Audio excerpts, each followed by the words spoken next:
Les marchés avec CMC Markets, trading de CFD sur action, Forex et indices. Salut, c'est Trado, content de vous retrouver pour la mise à jour quotidienne de l'indice parisien qui va être assez longue, cette mise à jour, puisqu'il y a beaucoup de choses qui se sont produites et pour bien les comprendre, il faut regarder ce qui s'est passé du côté des fondamentaux.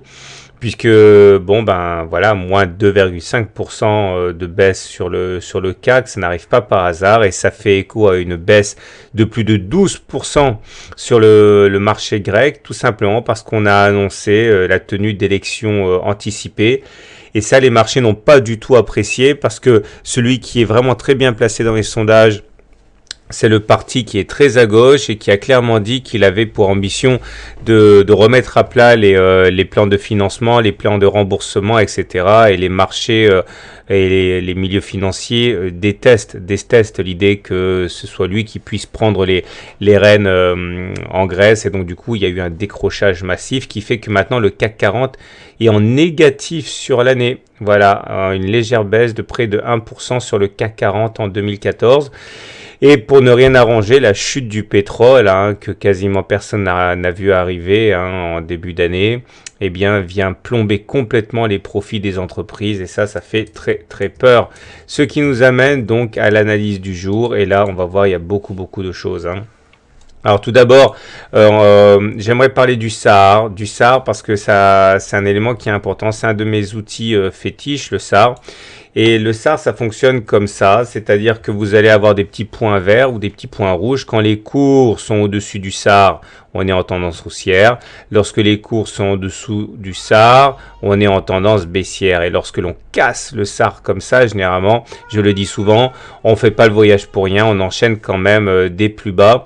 Et regardez, là on a cassé à la hausse, donc derrière il y a eu une hausse. Là on a cassé le SAR à la baisse et derrière ça fait une grosse baisse. Et théoriquement, pour ceux qui suivent le SAR, maintenant, il ne faut plus acheter. Alors, si j'en parle, c'est parce que regardez ce qui s'est passé aujourd'hui. Eh bien, le fameux SAR, ici, les petits points verts ont été cassés, ce sont devenus des petits points rouges. La dernière fois que ça a été cassé à la hausse, c'était là. Regardez, on a cassé le SAR sur les 4264 et derrière, on est allé titiller les 4420. Donc là, si on envisage le chemin en sens inverse, c'est pas bon, quoi. Le SAR a lâché. Autre chose que j'aime pas du tout là, c'est la moyenne mobile à 20 séances qui a lâché. C'est cette moyenne mobile là en vert, de la courbe verte là. Quand on casse, généralement, c'est pas pour rien non plus. Regardez, la dernière fois qu'on a cassé à la baisse la moyenne mobile à 20 séances, c'était là. Ok, on a végété en dessous et derrière badaboum.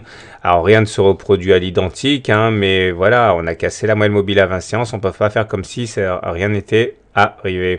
Je vais simplement faire un petit peu le ménage parce que sinon on va pas s'y retrouver.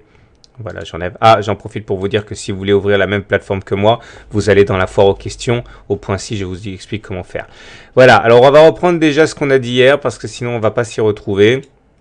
J'avais expliqué que on était venu en butée, se heurter à la zone de résistance ici par l'oblique verte et la zone orangée. Et puis j'avais dit également qu'on avait fait un rami baissier, mais un rami baissier significatif, puisque j'avais expliqué, je vous renvoie à la vidéo d'hier, que la partie, la deuxième bougie clôturait dans la partie basse de la première bougie. Donc c'était pas un signal à prendre à la légère. Et malheureusement, on a ouvert un gap, c'est-à-dire qu'il n'y a pas de cotation entre les plus bas de la séance d'hier et les plus hauts de la séance d'aujourd'hui. Ça s'appelle donc un gap. Et ça a tout du gap de rupture, c'est-à-dire un gap qui n'est pas voué à être comblé dans la semaine et qui a vocation à entraîner une jambe de baisse. Alors j'avais dit j'envisageais un test de la Tenkan. Alors non seulement on a testé la Tenkan, on l'a cassé et on est allé chercher la Kijun maintenant.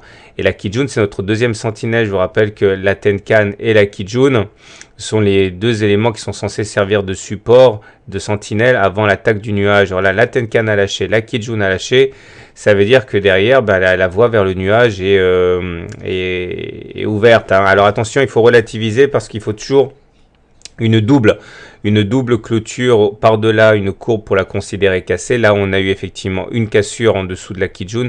Il faudrait que demain, on ait une deuxième clôture en dessous de la Kijun pour valider sa cassure, à suivre de près, parce qu'encore une fois, si on casse la Kijun, il y a de fortes chances derrière pour qu'on aille titiller le nuage qui est vers les 4150. On n'y est pas encore.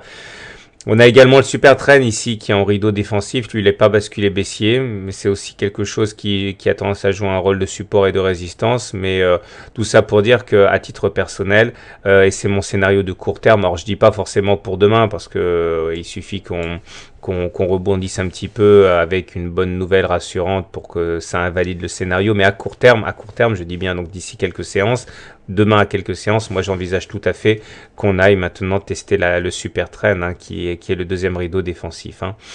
J'aimerais également parler des indicateurs techniques. Alors, j'avais posé une oblique ici. On m'a envoyé un mail, on m'a dit, mais Trado, pourquoi tu bouges ton oblique chaque fois qu'elle est cassée? Bah justement, parce que c'est une oblique... non, pardon, on m'a demandé pourquoi est-ce que tu la modifies quand elle est perforée, ton oblique sentinelle. Parce que bon, j'ai l'habitude de considérer qu'une oblique sentinelle est une oblique qui est justement sentinelle. C'est une sentinelle d'alerte. C'est-à-dire que quand l'oblique sentinelle casse et que derrière l'oblique homologue sur les cours casse, eh bien ça veut dire que généralement on va avoir du lourd derrière. Donc quand seulement l'oblique sentinelle casse mais pas sur les cours, et bien dans ce cas je réajuste pour que ça colle mieux, puisque c'était, on va dire, une fausse alerte. Donc là c'est pour ça que je me permets de bouger mes obliques au fur et à mesure. Toujours est-il que là on a cassé l'oblique sentinelle et on a cassé l'oblique tracé sur le même laps de temps. Donc ça veut dire encore une fois que statistiquement, eh bien, la tendance haussière, là, elle est pétée. Donc reste à espérer que ce sera une latéralisation et pas une tendance baissière. On verra ça de près. Donc ça, c'est pas bon.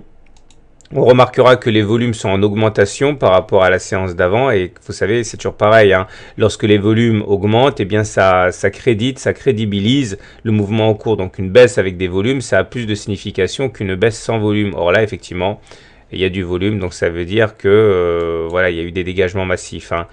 J'aimerais insister sur le fait que le TRIX commence à rebiquer vers le bas. La dernière fois que ça s'est passé, c'était ici.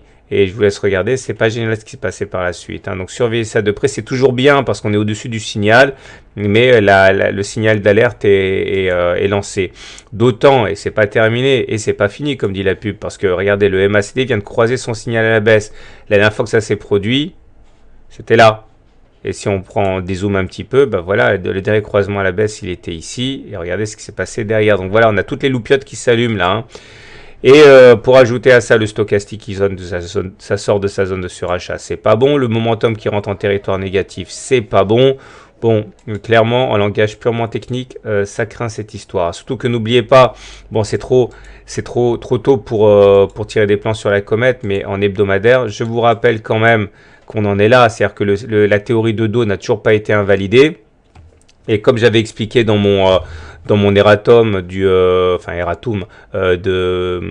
la fin de semaine, on n'avait pas de signal haussier sur le système Ishimoku parce que la Chinku n'avait pas validé en passant au-dessus des prix. Donc j'avais mis un erratum par rapport à ça.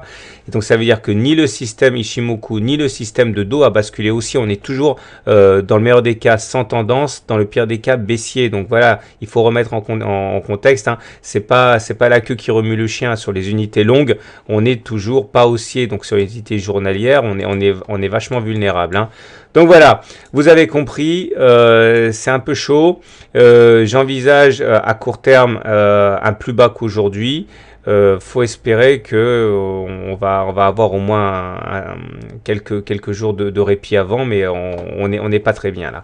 Alors pour terminer sur une note un peu plus positive, je tenais à vous présenter la sortie d'un livre d'un pote qui s'appelle Harold Stevens et qui est très rigolo et qui vient de sortir un livre. Donc si vous voulez vous le procurer, vous allez sur son site, c'est haroldstevenslivre.com et voilà, c'est un polar rigolo. Et donc si vous voulez un cadeau de Noël à vous offrir, n'hésitez pas, c'est là.